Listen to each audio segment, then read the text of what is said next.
రాష్ట్రంలో పీపీపీ పద్ధతిలో ఏర్పాటు చేస్తున్నటువంటి మెడికల్ కాలేజెస్ అంశం పైన మాజీ ముఖ్యమంత్రి జగన్మోహన్ రెడ్డి నిన్న నర్సీపట్నం వెళ్ళి అక్కడ ఉన్నటువంటి మొండి గోడలు, ముళ్ళ చెట్లు, పిచ్చి మొక్కలన్నీ కూడా చూసి ఆహా ఓహో అని చెప్పి ఆయనే సర్టిఫికెట్లు ఇచ్చుకుని వచ్చినటువంటి సందర్భం మనందరం చూసాం. ఆయన ఈ మధ్య పదే చెప్తా ఉన్నాడు కదా, ఆగి చూసి ఆహా అనాలంట. నిన్న కూడా చాలా అద్భుతంగా అక్కడ ఉన్నటువంటి మొండిగోడలు, స్లాబులు లేనటువంటి బిల్డింగులు, పిచ్చి మొక్కలన్నీ కూడా చూపించి చాలా అద్భుతంగా ఆయనే ప్రశంసించుకుని నానా రకాలుగా అనరాని మాటలన్నీ కూడా అని బురదజల్లే కార్యక్రమాన్ని కొనసాగించి రావటం జరిగింది. నిన్న ఆయన ప్రత్యేకించి జీవోల గురించి మాట్లాడుతూ ఉన్నాడు. చేతిలో ఏదో ఒకటి రెండు జీవోలు పట్టుకుని, ఇదిగో నేను జీవో ఇచ్చా, ఇదిగో జీవో, ఈ జీవోలో అది ఉంది ఇది ఉంది అని చెప్పి జీవోల గురించి మాట్లాడుతూ ఉన్నాడు. సాధారణంగా ఎప్పుడు కూడా ఏదో జీవో కాగితాలో లేదంటే ఇంకొక రకమైనటువంటి పత్రాలు పట్టుకుని మాట్లాడే అలవాటు మనోడికి లేదు. ఎవడో రాసిచ్చినటువంటి స్క్రిప్ట్ చదవటం తప్పితే సాధారణంగా జీవో కాపీ పట్టుకొని నన్ను పట్టుకున్నాడు. మంచిదే, మేము కూడా అదే కోరుకుంటా ఉన్నాం. జగన్మోహన్ రెడ్డి ఇచ్చినటువంటి జీవోల గురించే మాట్లాడాలని కోరుకుంటా ఉన్నాం. ఎందుకంటే గతంలో ఆయన ముఖ్యమంత్రిగా ఉన్నప్పుడు మెడికల్ కాలేజీల్లో, ప్రభుత్వ మెడికల్ కళాశాలల్లో సెల్ఫ్ సస్టైనబుల్ మోడల్ అనేది ఒకటి తీసుకొచ్చి మేనేజ్మెంట్ కోటాని ప్రారంభించి ఆ రకమైనటువంటి జీవో తీసుకొచ్చినటువంటి ఘనత ఆయనదే. కాబట్టి ఇవాళ ఆ జీవో గురించే మాట్లాడుకుందాం. ఇవాళ ఈ రోజున మీ ముందు మేము చూపిస్తున్నటువంటి జీవో ఏదైతే ఉందో, GO number 108, GO number 108 dated 19/7/2023. అయ్యా జగన్మోహన్ రెడ్డి గారు, మీ లైన్లోనే మాట్లాడుకుందాం సార్. జీవోల గురించే మాట్లాడుకుందాం ఇవాళ. ఈ జీవో తమరే కదా ఇచ్చింది. నిన్నేదో గాలిలో ఊపుతా ఉన్నారు ఆ జీవో ఈ జీవో అని చెప్పి. ఈ జీవోని కూడా చూపించండి సార్. ఈ జీవో గురించి కూడా మాట్లాడండి. 19/7/2023 రాష్ట్రానికి ముఖ్యమంత్రి మీరే. జీవో నెంబర్ 108 ఇచ్చింది మీరే. ఈ జీవోలో ఏముందో కూడా ఒకసారి చూద్దాం. ఈ జీవో ప్రకారం చాలా స్పష్టంగా the government have issued orders categorizing the seats in the government medical colleges permitted from the academic year 23-24 onwards as follows. ప్రభుత్వ వైద్య కళాశాలల్లో ఈ పర్సంటేజ్ ప్రకారం సీట్లు కేటాయించాలని తమరు ఇచ్చినటువంటి జీవో. ఏముంది జీవోలో? 15% of total seats in each new government medical college shall be allocated to all India quota. 15% all India quota. Okay.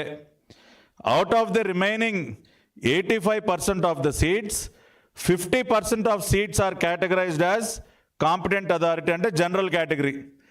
మిగతా 85%లో 50% జనరల్ కేటగిరీ అంటే కన్వీనర్ కోటా.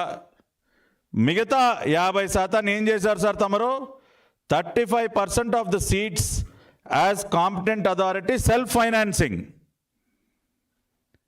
గతంలో లేనటువంటి సెల్ఫ్ ఫైనాన్సింగ్ విధానానికి శ్రీకారం చుట్టి 35% సీట్లు ప్రభుత్వ వైద్య కళాశాలల్లో ప్రవేశపెట్టింది మీరు.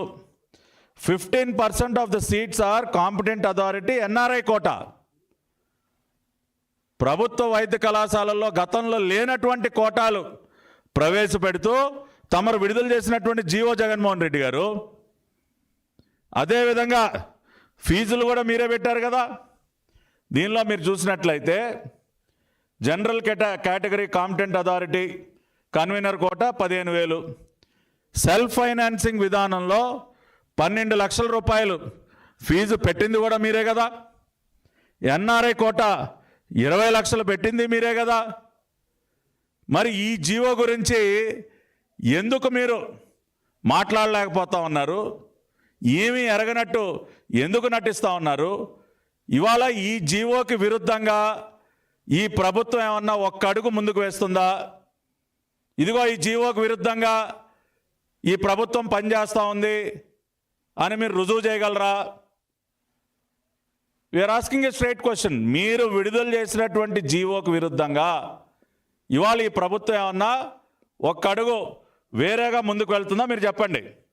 కాకపోతే ఇక్కడ ఒక మంచి ఏం జరుగుతూ ఉందో, పీపీపీ విధానం వల్ల అదనంగా సీట్లు ఏ విధంగా పెరగబోతా ఉన్నాయన్నది కూడా వాళ్ళు చెప్పాలి రాష్ట్ర ప్రజలకి.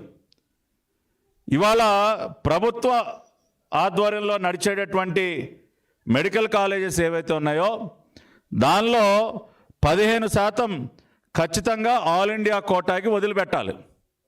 15% of the seats are compulsorily earmarked for all India quota.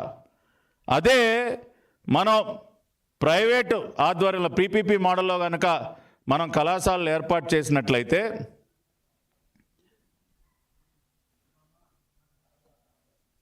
మనకి అదనంగా 11 సీట్లు ప్రతి కాలేజీలో కూడా పెరిగేటటువంటి పరిస్థితి ఉంది. ఇదొక్కసారి ఈ టేబుల్ మీరు గమనించినట్లయితే జగన్మోహన్ రెడ్డి 108 జీవో తీసుకు రాకముందు ఉన్నటువంటి పరిస్థితి ఏంటి, తీసుకు వచ్చిన తర్వాత ఉన్నటువంటి పరిస్థితి ఏంటి, ఇవాళ చంద్రబాబు నాయుడు గారి ప్రభుత్వం పీపీపీ విధానంలో ముందుకు వెళ్ళటం వల్ల సీట్లు ఏ విధంగా పెరుగుతాయి అన్నది ఒక కంపారిజన్. ఓల్డ్ పద్ధతిలో ఆల్ ఇండియా కోటాలో 15% అంటే 22 సీట్లు, మిగతావన్నీ కూడా కన్వీనర్ కోటా 128 సీట్లు, మొత్తం ఒక్కొక్క కాలేజు ఉన్నటువంటి 150 సీట్స్ ఈ విధంగా డివైడ్ చేయబడి ఉండేవి. జగన్మోహన్ రెడ్డి వచ్చిన తర్వాత 108 జీవో విడుదల చేసిన తర్వాత all India quota 22, convener quota 64, self financing మోడల్లో 45, ఎన్ఆర్ఐ కోటా 19, మొత్తం కలిపితే 150. ఈ 150 సీట్స్ ఇందాక నేను ఎక్స్ప్లెయిన్ చేసిన విధంగా 15% ఆల్ ఇండియా కోటా 22, రిమైనింగ్ 85%లో 50% అంటే 42.5%, 64 సీట్లు, మిగతా 35% మనం డివైడ్ చేసినట్లయితే 45 seats self financing model, NRI quota ఒక 19 సీట్లు. ఆ విధంగా ఉన్నదాన్ని ఇవాళ మనకు కలిగేటటువంటి లబ్ధి మీరు చూసినట్లయితే పీపీపీ విధానంలో వెళ్ళటం వల్ల ఈ ఆల్ ఇండియా కోటా అనేది ఇవ్వాల్సినటువంటి అవసరం లేకుండా పోయింది. ఆల్ ఇండియా కోటా ఎప్పుడైతే మనం ప్రైవేట్ పబ్లిక్ పార్ట్నర్షిప్లో మనం మెడికల్ కాలేజెస్ ఏర్పాటు చేస్తామో ఈ ఆల్ ఇండియా కోటా సీట్స్ ఇవ్వాల్సిన అవసరం లేకపోవటం వల్ల కన్వీనర్ కోటా ఏదైతే ఉందో 64 నుంచి 75కి పెరగటం జరిగింది. ఆ రకంగా 11 సీట్లు అదనంగా ఇవాళ మన పేద విద్యార్థులకి పెరుగుతూ ఉన్నాయి. ఈ విషయాన్ని తమరు కాదనగలరా? అయ్యా జగన్మోహన్ రెడ్డి గారు, ప్రతి మెడికల్ కాలేజీలో పేద విద్యార్థులకి 11 సీట్లు పెరుగుతున్నాయా లేదా? దీనిని మీరు తప్పంటారా?